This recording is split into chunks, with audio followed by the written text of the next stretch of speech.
हाँ, तो ऐसे में वो बड़ा ज्ञानी बनेगा, बड़ा बुद्धिमान बनेगा, बड़ा पद भी लेगा।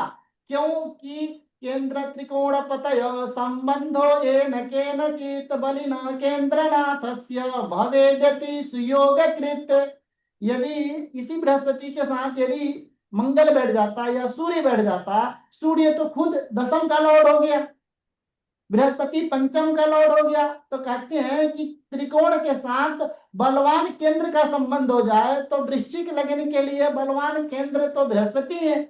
ऐसे बलवान बृहस्पति बलवान सूर्य का संबंध बृहस्पति के साथ अष्टम में हो गया, तो भवेदेति सुयोग कृत, तो वो क्या हो गया, राजयोग हो गया। यानी कि पद तो मिलेगा, लेकिन पद पे बैठ करके व्यक्ति पद का दुरुपयोग भी करेगा, अपने बुद्धि का गलत इस्तेमाल भी करेगा, और उससे जीवन में तरक्की भी करेगा।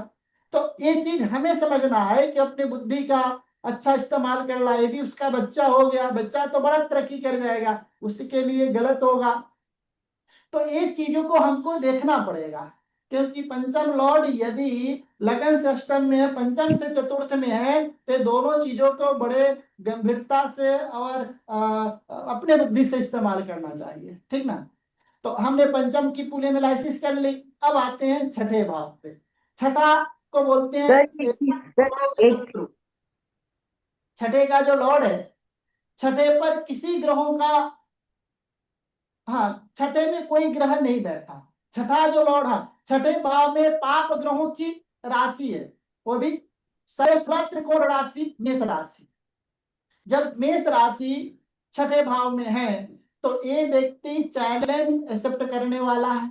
मेष राशि अपने से वो डिग्री में गया और सूर्य के साथ बैठा है, और छठे भाव पे चार चार ग्रहों का एस्पेक्ट आ रहा है, बुध का, मंगल का, चंद्रमा का और सूर्य का। एक चीज और भी अपने किताब में नोट कर लें, मैं जो बताया था, देखें जब कुंडली एनालिसिस होगा ना, कुंडली विश्लेषण होगा, तो आप कॉपी कलम लेकर के बैठे, क्योंकि कुछ ऐसी चीजें हैं जो कि मेरा प्रैक्टिकली है, वो मैं बता दूंगा, बाद में हमें भी नहीं समझ में आए। जिस भाव पर, ये दोनों चीज लिख लें, जिस भाव में सबसे ज्यादा ग्रह बैठे हों, या जिस भाव पर सबसे ज्यादा ग्रहों का एस्पेक्ट हो, वो भाव जीवन में सबसे ज्यादा एक्टिवेट होता है। दो चीजें, वो जीवन में सबसे ज्यादा एक्टिवेट होता है। यहाँ पर जो 12th हाउस है, यानी कि इनके कुंडली में 12th हाउस सबसे ज्यादा इम्पैक्ट, मतलब वो है, एक्टिवेट है। देखो 12th हाउस मोक्ष का भी होता है, ये व्यक्ति मोक्ष को लेकर के तो ज्यादा सीरियस रहेगा। द्वादश भाव मतलब पति पत्नी के संबंध का है। हाँ, मतलब यदि 12th हाउस में पांच या पांच से अधिक ग्रह बैठ जाता है, तो या तो वो मोक्ष, भगवान के उसको आनंद की अनुभूति चाहिए, आनंद, तो सबसे ज्यादा आनंद तो मोक्ष में मिलता है। एक ऋषि हुए, उनका नाम था बाराह मिहिर। उन्होंने बृहद जातक, लघु जातक नाम के दो बहुत बड़े ग्रंथ लिखे हैं। बृहद संहिता भी इन्हीं का है। बृहद जातक, लघु जातक और बृहद संहिता, बहुत बड़े बड़े ग्रंथ हैं। उन्होंने क्लियर कहा कि 12th हाउस में पांच या पांच से अधिक ग्रह बैठता है, तो विप्र प्रज्ञा योग होता है। विप्र प्रज्ञा का मतलब है या तो वो व्यक्ति सेक्स एडिक्ट होगा, या वो मोक्ष एडिक्ट होगा, यानी कि वो भगवान, या तो मोक्ष के प्रति भग जाएगा कि मुझे भगवान की प्राप्ति करनी है, या नहीं तो सभी को गलत निगाहों से देखेगा, सभी स्त्रियों को भोग्या या पुरुष को हो तो उस दृष्टि से देखेगा। हाँ, और 12th हाउस, क्योंकि वो संबंध है ना, बेडरूम है ना, पति पत्नी, एक स्त्री और पुरुष का संबंध भाव 12th हाउस होता है। वहां पर यदि ज्यादा ग्रह बैठते हैं, तो वो उसी की चाहत हो जाती है ना कि ये चीज हमको कब मिले, ज्यादा से ज्यादा मिले। हाँ, 12th हाउस हॉस्पिटल हॉस्पिटल का भी होता है, तो मतलब उसको खर्चे का भी होता है। तो ये सब चीजों में एडिक्ट होता है। मतलब 5 या ग्रह वो कहीं भी बैठ जाए, यदि 5 ग्रह लगन में बैठ जाए, सप्तम में भी बैठ जाए, पंचम में बैठ जाए, कहीं बैठ जाए तो चीजें। अब यहाँ पर छठे भाव में, हाँ, लेकिन बैठने का ज्यादा फल है, देखने का थोड़ा कम है। तो यहाँ पर छठे भाव में जो 4 4 ग्रह देख रहे हैं, ऐसे व्यक्ति किसी से डरने वाला नहीं है, क्योंकि 4 ग्रहों का एस्पेक्ट हो जाने के कारण छठे भाव में बड़ा दम हो गया। ऐसे व्यक्ति के पास किसी से पंगा ले लेगा, कोई भी काम कर सकता है। मतलब इसके डिक्शनरी में कोई भी काम इम्पॉसिबल नाम का नहीं है। ये काम करोगे, हाँ हाँ कर लेंगे, सब काम हाँ हाँ कर लेंगे। तो मतलब ऋण और शत्रु का मतलब होता है कंपटीशन, कंपटीटर। क्योंकि वो जितना बड़ा लक्ष्य डिसाइड करेगा उतना ज्यादा शत्रु होंगे। यदि वो सोच रहा है कि मैं ज्योतिषी बन जाऊं तो 1000 से कंपटीशन है, सोचता है मैं डॉक्टर बन जाऊं तो नीट में लाखों करोड़ों से कंपटीशन होगा, सोचेगा मैं इंजीनियर बन जाऊं तो जेई का पेपर देगा, वहां पे तो लाखों कंपटीशन है। मतलब ये हमारा सोच पे डिपेंड करता है कि हमको कितना बड़ा शत्रु चाहिए। शत्रु हमारे पद को डिसाइड करता है, और उन्नति भी हमारे फाइनेंस को डिसाइड करता है। यदि हमको करोड़पति बनना है तो हमारे पास कितना फाइनेंस है। यदि हमको 1000 करोड़ का स्वामी बनने हैं तो हमारे पास यदि लक्ष्य निर्धारण कर रहे हैं तो सबसे पहले ये निर्धारण करना होगा अभी हमारे पास कितना पैसा है, तो हम डिसाइड करेंगे कि 5 साल बाद हमारे पास 1000 करोड़ होगा कि नहीं होगा। तो इसीलिए वो छठा भाव एट प्रेजेंट को बताता है कि तुम्हारी अभी क्या कैपेबिलिटी है, तुम्हें कितना, और तुम्हारी कैपेबिलिटी के अनुसार ही तुम्हें लोन इत्यादि जो कुछ मिलेगा। तो छठा भाव यदि स्ट्रांग होता है तो कोई भी गवर्नमेंट हमको बुलाकर लोन दे देती है, कोई भी व्यक्ति हमें लोन देने की कैपेबिलिटी में होता है। वो हमारी कैपेबिलिटी को बताता है, हमारी औकात को बताता है, उसी के अनुसार हमें डिसाइड होती है कि लोन मिलेगा कि नहीं मिलेगा। हम शत्रु देखें, अभी मोदी के बहुत ज्यादा शत्रु हैं, हाँ, उसको सिक्योरिटी मिली है ना, तो लोग ऐसे समझते हैं कि भाई छठा भाव हमारा बलवान हो गया तो हम दिक्कत होगा। अरे नहीं, छठे को बलवान होना पड़ेगा, तभी तो हमको जेट प्लस सिक्योरिटी मिलेगी। क्योंकि हम हमारे पास कितना दम है, हमारा दम ही डिसाइड करेगा कि हमको सिक्योरिटी क्या मिलेगी। यदि हमारे पास यदि हमारे घर के आगे भी सिक्योरिटी गार्ड नहीं है तो सोचो हमारे छठे के अंदर दम ही नहीं है, हमारा कोई शत्रु ही नहीं है, हम तो निठल्ले हैं फिर। तो छठे के अंदर दम होनी चाहिए। यदि हमारे पास कोई लोन नहीं है तो हमारी कोई कैपेबिलिटी नहीं है, हमारा सिविल स्कोर ही नहीं है। सिविल सिविल स्कोर ही लोन से डिसाइड करता है। तो छठा भाव, ये मत देखो लोग डरा देते हैं कि छठा भाव ऋण रोग शत्रु है। अरे नहीं, ये सबसे श्रेष्ठ भाव है। तभी तो कहा 3 6 11 ये उपचय भाव हैं। यदि आपको भौतिक दुनिया में उन्नति करनी है तो 3 6 11 को श्रेष्ठ होना ही पड़ेगा। यहाँ पर ज्यादा से ज्यादा ग्रहों का एस्पेक्ट होना ही पड़ेगा, यहाँ पे ज्यादा से ज्यादा ग्रह बैठे। फिर देखें, मैं एक गारंटी दे रहा हूं, आप किसी भी कुंडली देख लो जिसके यदि 6 और 11 भाव में यदि 5 या 5 से अधिक ग्रह बैठे हैं वो व्यक्ति करोड़पति होगा।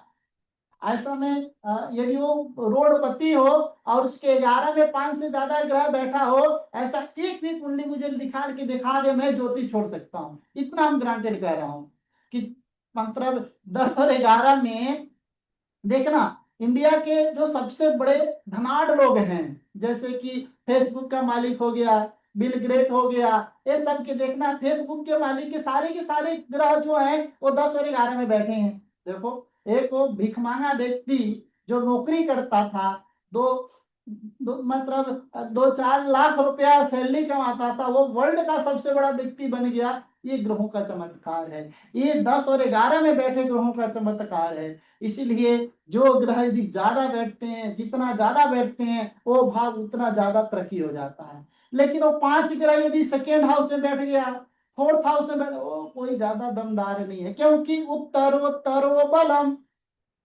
अभी देखो, उत्तरो बलम का मतलब क्या है, लगन से ज्यादा बलवान है, सेकेंड से ज्यादा बलवान है, थर्ड से ज्यादा बलवान है, फोर्थ फोर्थ से ज्यादा बलवान है फिफ्थ। इसी तरह सबसे ज्यादा जो बलवान है वो हमारे 11 भाव हैं, क्योंकि 11 का मतलब ही है इच्छा की पूर्ति। तो 11 में यदि जितना ज्यादा, चाहे वो पाप ग्रह हो, देखो पहले तो कोई पद तो मिले, ये बाद की बात है ना कि वो टेररिस्ट है या क्या बोलते हैं अपोजिशन में या पोजीशन में है। दो ही चीज हो सकता है ना, या तो पोजीशन में होगा या पोजीशन में होगा। पहला तो जो अपोजिशन में है वो भी अरबपति आदमी है, ऐसा तो नहीं कि जो अपोजिशन वाले वो कंगले हैं, ऐसा नहीं है। तो चाहे वो मित्र के हो, चाहे वो शत्रु के हो, चाहे वो कैसे भी हो, अरे 11th हाउस में तो बैठे। ज्योतिष तो ऐसा कहता है, लाभे सर्वे प्रशस्ता, कि जो 10 और 11 में कोई भी ग्रह बैठेंगे वो अच्छे फल ही देंगे। एक जगह लघु जातक नाम का ग्रंथ है, लघु जो मैं ग्रंथ का नाम बता रहा हूं वो भी आप मतलब नोट कर लिया करें, उसको भी एक बार पढ़े जीवन में। और एक भाव कौतूहलम करके ग्रंथ है, ये सब ऋषि महर्षियों ने लिखा है। उसमें लिखा है कुजस्य कर्म नेतृत्व प्रयुक्ता, कुजस्य कर्म नेतृत्व प्रयुक्ता शुभकारिता। यदि मतलब कहता है कि यदि कुजस्य कर्म नेतृत्व, यदि पाप ग्रही कर्म का नेतृत्व करने लगे, यदि 10th भाव में बैठ जाएं पाप ग्रह, 16 शुभ ग्रहों, पहला तो कहा कि केंद्र त्रिकोण में शुभ ग्रह होना चाहिए, कहा कि छोड़ो कुजस्य कर्म नेतृत्व प्रयुक्ता पापकारिता। यदि पाप करने वाले ग्रह भी मंगल शनि राहु भी यदि केंद्र स्थान में केंद्र का नेतृत्व करने लगे, उसको सत्ता 100% मिलता है। ठीक है, वो बाद में जाकर के पता चलेगा वो पापी व्यक्ति है। हाँ, चाहे वो चंगेज खान है, चाहे वो क्या हिटलर है, वो एक अलग बात है, लेकिन उसको पद तो मिला, पोजीशन तो मिला, उन्नति तो मिली। उसके बाद डिसाइड करेंगे ना कि ये ग्रह ये इंसान अच्छा है या बुरा है, पहले पद तो मिले। तो इसीलिए कहता है कि पहले पद मिलना ज्यादा जरूरी है, पैसे मिलना ज्यादा जरूरी है। पद और पैसा का मतलब है 10 और 11। तो इसीलिए पहले ही ज्योतिष में मैं पढ़ा चुका हूं कि 10 11 देखा देखें, कोई राजयोग नहीं बनाता। ठीक है, राजयोग नहीं बनाएगा, मैं मानता हूं, लेकिन पद पर पैसे तो आएंगे चाहे वो जिस तरह है। तो इसी तरह 10 और 11 सर्वश्रेष्ठ ग्रह है। छठा भी उसी का छोटा भाई थे, तो यहाँ पर छठे पर यदि 4 ग्रहों का प्रभाव है तो छठा भी अति श्रेष्ठ है, ये बलवान है। इसके जीवन में पैसे पद और पोजीशन की कभी कमी नहीं हो सकती है। हाँ, लेकिन एक चीज की कमी रही, कभी कभी क्या होता है किसी कुंडली में, देखो ज्योतिष दोनों बात कहता है। पहला तो ये बात कहता है कि यो यो भावो स्वामी युक्तो दृष्टो वा तस्य तस्यास्ति पुष्टि ही, अर्थात जो भाव अपने राशि से, अपने स्वामी से युक्त हो, दृष्ट हो, वो भाव समृद्ध होता है।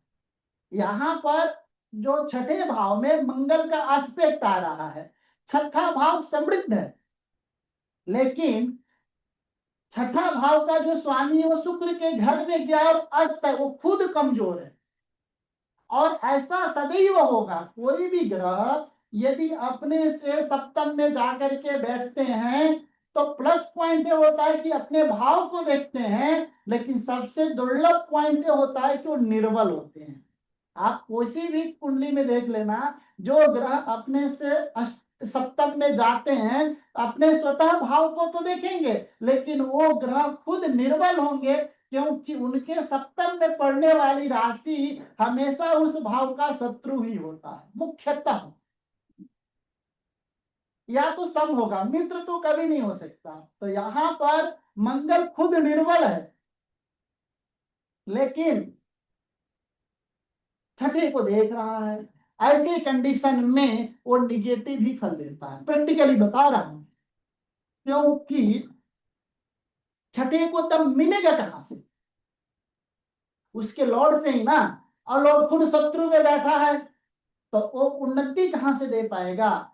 जब ठीक है, ऐसा इसको माने कि हम सामने वाले घर में हम हूं, हम ऊपर सामने वाले के घर पे हूँ, ऐसा समझो मैं छत पे हूँ, नीचे मैं अपनी गाड़ी को देख रहा हूँ और नीचे से कोई गाड़ी हमारी चोरी करके ले जा रहा है। बताओ हम क्या कर सकते हैं उस कंडीशन में? सिर्फ अपने आंखों से देख ही सकते हैं, कुछ कर नहीं सकते। हाँ, जब अपने घर में बैठे होते हैं तब हिम्मत नहीं थी कि कोई हमारे गाड़ी को चोरी कर ले। लेकिन जब हम दूर बैठे हैं 180 डिग्री में, हम चाह कर भी वहां पे नहीं पहुंच सकते, ऐसे कंडीशन में उस दशा, उस अंतर दशा में उस भाव का फल नहीं मिलेगा। फॉर एग्जाम्पल कि मंगल की दशा आ जाए, मंगल छठे को देख रहा है और व्यक्ति हमसे पूछे कि हमको लोन मिल जाएगा, कभी नहीं मिलेगा। हाँ, क्या हमें कंपटीशन में सफलता मिल जाएगा? अरे कभी नहीं मिलेगा, क्योंकि तुम्हारा खुद सब लॉर्ड ही, मतलब जिसको काम करना है वही 180 डिग्री में बैठा है, दूर बैठा है, वो उस भाव के लिए श्रेष्ठ नहीं है। हाँ, अपितु इस कुंडली में क्या है कि जो चार चार ग्रह देख रहे हैं, मैंने अभी सिर्फ इंडिविजुअली कुंडली की फलादेश किया, इस कुंडली में जो चार चार ग्रह देख रहे हैं वो काफी पॉजिटिव हैं, उसके बल से उसको कुछ अच्छा हो सकता है। क्योंकि यहाँ पर सूर्य भी देख रहा है, मंगल भी देख रहा है और चंद्रमा भी देख रहा है, तीनों ग्रहों की एस्पेक्ट अच्छा है। मतलब ऐसा समझो गाड़ी चोरी होते समय दो चार लोगों ने देख लिया, हाँ, तो भाई उसकी गाड़ी की रिकवरी है, चाहे वो जो कुछ भी है, बड़ा श्रेष्ठ है। यदि जो चार ग्रह देख लें, शत्रु ग्रह भी देख लें, चलो तो भी कभी ना कभी अच्छा करते हैं। हाँ, लेकिन अकेला ग्रह यदि अपनी 180 में डिग्री में जाता है, उसकी दशा और अंतर दशा में उसी के लिए बुरा ही है। यहां तक कि लग्नेश भी यदि सप्तम में चला जाए तो वो सप्तमेश की दशा में लगन को कष्ट होते हुए भी मैंने देखा है। बेशक वो लग्नेश है, लेकिन जब अपने से सप्तम में जाता है वो शत्रु का ग्रह है, वो शत्रु का भाव है, वो मार्केश है, वो मारक भी है। तो मारक भाव में बैठने के कारण वो लगन के लिए मृत्यु या मृत्यु तुल्य कष्ट ही देगा। हाँ ठीक है, वो मरने नहीं देगा, क्योंकि वो अपने घर है, वो मरने नहीं देगा, लेकिन उसका ज्यादा वो भला भी नहीं कर सकता। इसीलिए उससे अच्छा तो था कि अपने सिक्स भाव को नहीं देख करके अरे अपने मित्र के घर में चला जाता, उससे ज्यादा भला कर देता, जो अपने से 180 डिग्री में जाया गया है। एक ग्रंथ है बृहद पराशर होड़ा शास्त्र, आप लोग लिख लीजिए, उसका एक चैप्टर है दशाफल। हाँ, उसका एक चैप्टर है, मेरे ख्याल से वो 65वां या 66 नंबर का वो चैप्टर होगा, दशाफल। उसको पढ़े, उसमें क्लियर कहा है कि कोई भी ग्रह यदि अपने से सप्तम भाव में जाता है तो उस भाव के लिए बिल्कुल बुरा है। जब उसकी दशा और अंतर दशा चलेगा, वो चाहे उसका स्वामी ही क्यों न हो, उसी अपने हाथों से उसको कष्ट देगा, माने अपने ही महादशा में ही उस भाव के लिए बुरा फल दे सकता है। तो यहाँ पर अदर ग्रहों के सपोर्ट के कारण इसका छठा उतना बलवान हो गया है, सिर्फ मंगल के कारण। मंगल तो कंबस्ट भी है यहाँ पर, तो यहाँ पर इसको ऋण रोग शत्रु मतलब कंपटीशन में उन्नति कर सकता है, लेकिन कंप्यूटर से बाहर नहीं निकलेगा, एक कंपटीशन में ही रहेगा। मतलब एक व्यक्ति होता है कंपटीशन से बाहर, देखो कंपटीशन से बाहर दो लोग भी जाते हैं, एक ऐसे कंपटीशन से बाहर जाते हैं जो कंपटीशन में नहीं जाते हैं, और एक ऐसे व्यक्ति जाते हैं कि जो टॉप पे आ जाते हैं, जैसे कि 100 करोड़ की गणना में कोई 1000 करोड़ का स्वामी बन गया, वो कंपटीशन से बाहर है, उसको 100 करोड़ वालों में मत रखो, वो व्यक्ति बाहर निकल गया, ऊपर निकल गया। तो छठा, हाँ, ये व्यक्ति ऊपर नहीं निकलेगा, मतलब एक बार लोन लेगा चुकता करेगा, दोबारा लेगा चुकता करेगा, बीमारी होगी ठीक होगा, शत्रु होंगे उसमें विजय प्राप्त होंगे, फिर से नया शत्रु क्रिएट हो जाएगा। एक काम सफल नहीं हुआ जब तो दूसरा काम सफल हो जाएगा। तो ये 90 के चक्कर में ये पड़ा रहेगा, ठीक ना। हाँ, लेकिन इसको सफलता मिलेगी। इसको हम ऐसे बोल सकते हैं, तुम्हारे पास कभी बहुत ज्यादा पैसे नहीं हो, लेकिन तुम्हारा पैसे के बिना कोई काम भी नहीं रुकेगा। इस तरह से हम फलादेश कर सकते हैं, चाहे 1 रुपया का काम हो या 1 लाख का काम हो, तुम डिसाइड करो, तुम्हारा काम हो जाए। सप्तम भाव में आते, हाँ, लेकिन यहाँ पे मेष राशि है, अग्नि तत्व राशि है और क्षत्रिय राशि है। मतलब बार बार कंपटीशन में रहेगा, बाहर निकलेगा फिर जाएगा फिर बाहर निकलेगा, मतलब यही सिलसिला इसके जीवन का चलने वाला है। सेकेंड, 6th हाउस के बाद 7th हाउस आता है। 7th हाउस स्पाउस का होता है। देखो यहाँ पर सेम कंडीशन है, अभी जो मैं आपको बताया था कि सप्तम लॉर्ड सप्तम को देख रहा है, लेकिन अपने से सप्तम भाव से, सेम कंडीशन। पहले तो सप्तम भाव में स्थिर राशि है, यानी कि एक शादी होगी। सप्तम भाव में है, यदि 1, 4, 7 और 10 नंबर राशि हो ना, तो अनेकों शादियां का योग बन सकता है, क्योंकि मूवेबल है। हाँ, डुअल में 2 या 2 से अधिक शादी का योग बन सकता है। फिक्स का मतलब एक घर होगा, एक स्त्री होगी, एक परिवार होगा, मतलब ये थोड़ा फिक्स वाले में ऐसा चीजें वो रहता है। और टूट भी गया तो फिक्स होगा, हाँ, फिर दूसरा होने की उम्मीद भी कम है। यहाँ पर डुअल, डुअल का मतलब देखो वृष राशि, वृष राशि का मतलब बड़ा इमोशनल, गहराई, पृथ्वी तत्व, बड़ा पेशेंसी। शुक्र का मतलब लग्जरियस, सौंदर्य, क्योंकि शुक्र देख भी रहा है। राहु का एस्पेक्ट होने के कारण स्वार्थी, बड़ा ही सुंदर, सुसज्जित और स्वार्थी स्पाउस मिल सकता है, क्योंकि राहु का एस्पेक्ट भी आ रहा है, राहु भी अपना काम करेगा। देखें, ये जो डिग्री उग्री का भी चक्कर आप देख लेना, कि देखो लगन है 18 डिग्री का, राहु है 29 डिग्री का, और शुक्र है 29 डिग्री का, मतलब 18 डिग्री का मतलब हो गया एक 12 डिग्री पे है, और दूसरा 17 डिग्री के अंतराल पे है।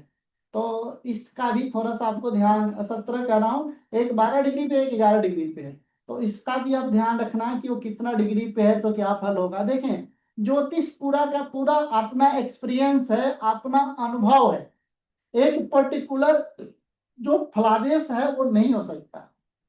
इसीलिए अलग अलग एक ही कुंडली को ना अलग अलग ज्योतिष के हिसाब से ले जाओगे ना, तो अलग अलग फलादेश कर सकते हैं।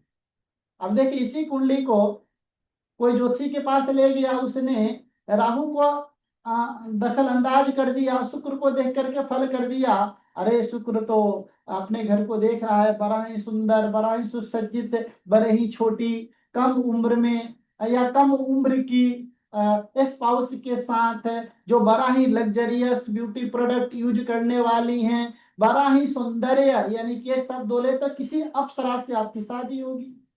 बाद में किसी ज्योतिषी के पास ज्योतिष चेंज किया, दूसरे ज्योतिषी के पास गया, उसने पहले उसको राहु दिख गया, अरे यार तुम्हारी वाइफ तो बड़ा चंडालीन है यार, देखो राहु देख रहा है, बड़ा स्वार्थी है, बड़ा ये है, बड़ा वो है।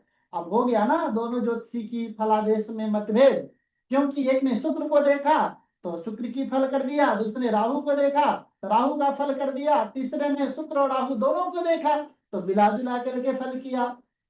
तो इसीलिए कि जैसे ज्योतिषी का मूड हो, जैसे मतलब उसका जितना ज्ञान हो, और उसका डिग्री भाई भी जितना उसका एक्सपीरियंस हो, उसके अनुसार वो फलादेश करेगा।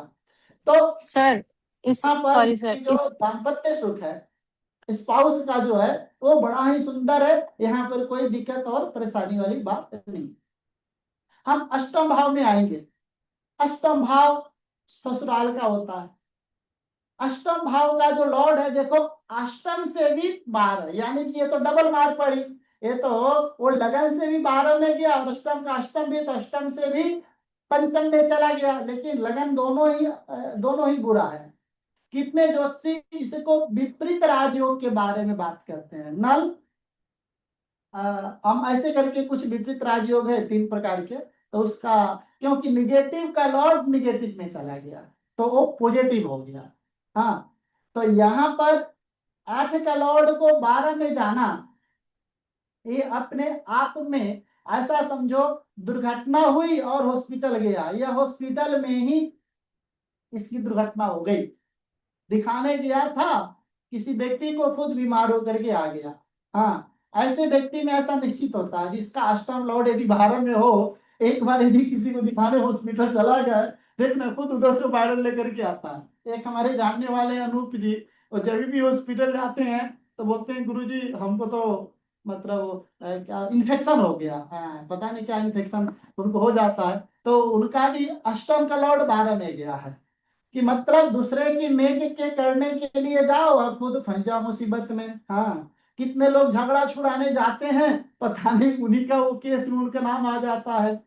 कितने लोग हॉस्पिटल में किसी का दुर्घटना होता है, उसको उठा के पुलिस के या हॉस्पिटल में ले गए, पुलिस वाले ने उन्हीं को मतलब केस में फंसा दिया, उनको तो कोई चाहिए फंसाने वाला।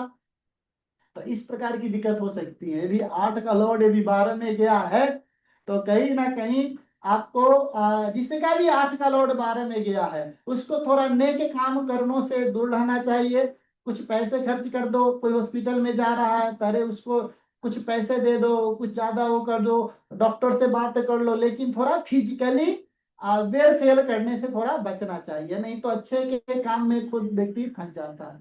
ठीक है, विपरीत राजयोग है तो उसका भी होगा कि कभी कभी इनका एक्सीडेंट तो होता है, लेकिन गाड़ी ओड़ी सब नष्ट हो जाती है, खुद व्यक्ति बच जाता है। ठीक है, उसका भी देखो, दोनों चीजें हैं। आपके जीवन में कुछ निगेटिविटी होती है तो आप बच जाओगे, लेकिन दूसरे के चक्कर में फंसोगे तो मरोगे, क्योंकि आपके विपरीत राजयोग है। विपरीत का मतलब है उल्टा। उल्टा का मतलब चोरी करोगे तो मतलब चोरी करोगे तो मतलब निकल जाओगे, लेकिन यदि चोर को पकड़ाने चलोगे तो खुद फंस जाओगे। विपरीत राज्यों का मतलब है। तो आपके जीवन में थोड़ी सी आपको कोई गलत काम करना है तो कर लो, कोई दिक्कत नहीं है। हाँ, दारू बेचना हो या इस प्रकार की अनैतिक कोई काम निकल सकते हो, कुछ लोन सरकार को धोखा देनी है या जीएसटी में या इनकम टैक्स में, ऐसे में तो बच जाओ। लेकिन दूसरों को फंसाने की कोशिश करोगे, दूसरों को बचाने की कोशिश करोगे तो निश्चित फंसोगे, इसकी तो गारंटी है। तो यहाँ पर देखो 12 का 6 का 8 का लॉर्ड 12 में है, और यहाँ पर 5 और सेकेंड का लॉर्ड अष्टम में गया है। तो इनको हमेशा अपनी संपत्ति को छुपा के रखनी चाहिए। वाणी का में देखो 8 का लॉर्ड सेकेंड का लॉर्ड 8 में है, अपने मुंह से कभी नहीं बोलनी चाहिए कि हमारे पास इतना पैसा है, हमने इतना कुछ कर लिया, हमने इतना प्रशंसा कर लिया, इतना हमने पूजा पाठ कर लिया, इतना हमने ये कर लिया। यदि ये करते हैं तो तुरंत उस तरह से फंसेंगे या इनके जीवन में दिक्कत आ सकती है। हाँ, यहाँ पर क्या है कि अपने स्पाउस के नाम, ये सबसे देखें, जब भी सेकेंड का लॉर्ड यदि 12th में जाता है, एक सबसे प्लस पॉइंट क्या होता है कि आप अपने स्पाउस के नाम पर कोई बड़ा बिजनेस करते हैं, कोई बड़ा एम्पायर खड़ा करते हैं, तो उसके जीवन में, आपके जीवन में बड़ा उन्नति हो जाएगा, क्योंकि आपका जो नुकसान है आपके स्पाउस का वो धन है। ऐसा समझो कि आपका सेकेंड हाउस जो अष्टम में गया है, ठीक है, आपका जो बुद्धि गड्ढे में गया है, आपका जो धन जो गड्ढे में गया है, आप कहीं कोई इन्वेस्टमेंट कर रहे हो, कोई संचित धन को निकाल रहे हो, वो तो बर्बाद हो रहा है। लेकिन आपने स्पाउस के नाम पर यदि बर्बादी कर दिया तो आपका जो गड्ढा है, आपका जो गड्ढा है, आपकी सप्तम स्पाउस है, और सप्तम का सेकेंड आपकी स्पाउस का वो धन स्थान है। इसलिए अपने स्पाउस के नाम पर कोई काम करो, उनके नाम पर कोई बिजनेस करो, उनके नाम पर कोई इन्वेस्टमेंट करो, तो आपको 1000 गुना लाख गुना ज्यादा रिटर्न करके वो दे सकता है। ये जो भी हम फलादेश कर रहा हूं, एक हम पर्टिकुलर कुंडली का कर रहा हूं, ठीक ना। हेलो, हेलो, हाँ जी मैम, हाँ जी मैम, अभी मैं बाद में बात करूंगा, ये बीच में। तो हम 9 भाव में आते हैं। 9 भाव हमारे भाग्य का होता है। भाग्य का मतलब होता है हमारे पूर्व जन्म के किए हुए कर्म। देखो, पंचम भाव में और 9 भाव में थोड़ा डिफरेंट है। पंचम भाव हमारा संचित है। संचित का मतलब हमारे जीवन में, अनेकों जीवन में किए हुए कर्मों का फल पंचम है। यदि पंचम दिक्कत होती है तो हमारा वंश मिट जाता है, क्योंकि पंचम हमारा संतान है, हमारा आगे का फ्यूचर है। हाँ, यदि पंचम हमारा फ्यूचर है आवर नॉर्म हमारा पास्ट है, ऐसा समझो। तो फ्यूचर का मतलब हम किस योनि में जाने वाले हैं, पास्ट का मतलब हम किस योनि में से आए हैं। तो पंचम यदि खत्म होता है ना, हमारा पूरा फ्यूचर ही खत्म हो गया। आप बताओ, किसी व्यक्ति का कोई संतान ही नहीं है और वो स्वेच्छा से यदि बाबा नहीं बना, यदि सन्यासी स्वेच्छा से सन्यासी नहीं बना, देखो सन्यासी का मतलब होता है वो खुद फ्यूचर बनाने की मतलब पावर रखता है, क्योंकि वो खुद संतान से संन्यास लिया है, पंचम से संन्यास लिया है, तो फ्यूचर बना सकता है। यदि कोई फ्यूचर मतलब संन्यास नहीं है, गृहस्थ है, वो गृहस्थ का मतलब वो अपना परिवार बढ़ाना चाह रहा है, मतलब ऐसा समझो कोई व्यक्ति पैसे कमाना चाह रहा है और 24 घंटा काम करने के बाद भी उसको पैसे ना मिले, उसका दुर्भाग्य है। कोई पैसे कमाने ही नहीं गया हो तो भजन कर रहा है, उसके लिए क्या मतलब। तो जो गृहस्थ है और उसका पंचम पीड़ित हो गया, इससे दुर्भाग्य की बात कुछ नहीं। तो पंचम हमारे अनेकों जन्म के किए हुए कर्मों का फल है और नवम सिर्फ और सिर्फ पिछले जन्म के किए हुए कर्मों का फल है। तो पिछले इस जन्म में ज्योतिष से कहता है कि इस जन्म में जो हम कर्म कर रहे हैं उसका फल अगले जन्म में मिलेगा, और पिछले जन्म में हम जो कर्म किए वो इस जन्म में मिल रहा है, इसीलिए हमारे हाथ में कुछ नहीं है। ये जो मंत्र है, पूजा पाठ, यज्ञ अनुष्ठान, उपाय, ये सब हमारे प्रारब्ध को कम करता है और हमारे फ्यूचर को बनाता है। ये हमारे मतलब इसके माध्यम से हम अपने जीवन को चेंज नहीं कर सकते हैं। इसीलिए कितने ज्योतिषी होते हैं, जैसे बीबी रमन रमन साहब जो हैं, एक केन राव है, केन राव भारतीय विद्या भवन में है, उनसे मैंने 2-3 बार मिला भी हूँ। वो तो उपाय को मानते भी नहीं है, वो तो कहते चाहे तुम कुछ भी कर लो, होगा नहीं जो होना है, ये बात 100% सत्य है। लेकिन ज्योतिषी इस तरह से करेगा तो ज्योतिषी बस कोई आएगा भी नहीं। और दूसरा बात, यदि हम पूजा पाठ एक अनुष्ठान करा रहे हैं तो हम उससे का ये अगले जन्म का फ्यूचर तो बना ही रहे हैं, ये भी तो देख लो ना इस उद्देश्य से। तो यदि नवम हमारा गड़बड़ है तो समझो कि हमारा एक जन्म सिर्फ गड़बड़ हो सकता है। तो पंचम और नौ में इतना फर्क है, लेकिन पंचम का लॉर्ड यहाँ पे देखें, ये भी गया है 12, पंचम को देख रहा है राहु। तो कहीं ना कहीं हमारा पिछला जो कर्म है वो निगेटिव है, मैंने इस व्यक्ति का। लेकिन जो आ, पंचम है, अनेकों जन्म के कर्म इसके अच्छे हैं, इस जन्म के कर्म उतने अच्छे नहीं हैं। लेकिन सौभाग्य की बात क्या है, केतु बैठा है, बहुत ज्यादा गंदा नहीं। यदि केतु नहीं बैठता इस पे, जैसे कि राहु का एस्पेक्ट आ रहा है, उसी तरह मंगल का और शनि का भी एस्पेक्ट आ जाता, तो समझो बहुत ही बुरा प्रारब्ध ही बुरा है इसका। इसका तो कुछ नहीं हो सकता। केतु बैठा है, इसका मतलब परमात्मा की संकीर्तन से, परमात्मा के नाम से, अब परमात्मा पर भरोसा करके ये अपने भाग्य को सुधार सकते हैं। कि भाग्य, हाँ, राहु देख रहा है, यानी कि थोड़ा स्वार्थ हटा दें दुनिया से, किसी से सिर्फ स्वार्थ से न जुड़े, इनका प्रारब्ध 100%। दसम भाव जो है